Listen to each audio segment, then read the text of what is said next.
Assalamu alaikum. We are the student of class 10 from Ishaq Ideal Elementary High School. Today we present you our project Smart Driving Safety. আমাদের এই প্রজেক্টটি একটি নিরাপত্তা ভিত্তিক system যা মূলত চালকের নিরাপত্তা নিশ্চিত করার জন্য তৈরি করা হয়েছে।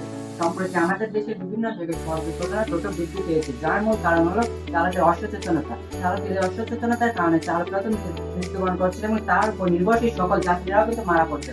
আমরা এই সকল দিকের উপর নির্ভর করে এই প্রজেক্টটি তৈরি করার চিন্তা ভাবনা করেছি। আমাদের এই প্রজেক্টটির প্রধান দুটি ফিচার রয়েছে। চালক যদি চলন্ত গাড়ির মধ্যে ঘুমিয়ে পড়েন তাহলে গাড়ি বন্ধ হয়ে যাবে। বাইক চালক যদি হেলমেট না পরে তাহলে বাইক স্টার্ট হবে। এখন আমরা দেখাবো যে আমাদের এই প্রজেক্টটি কিভাবে কাজ করে। বাইক চালক যদি বাইক স্টার্ট করার পরেও যদি হেলমেট না পরেন তাহলে বাইকটি স্টার্ট হবে না, এবং যদি হেলমেটটি পরেন তাহলে বাইকটি স্টার্ট হয়ে যাবে।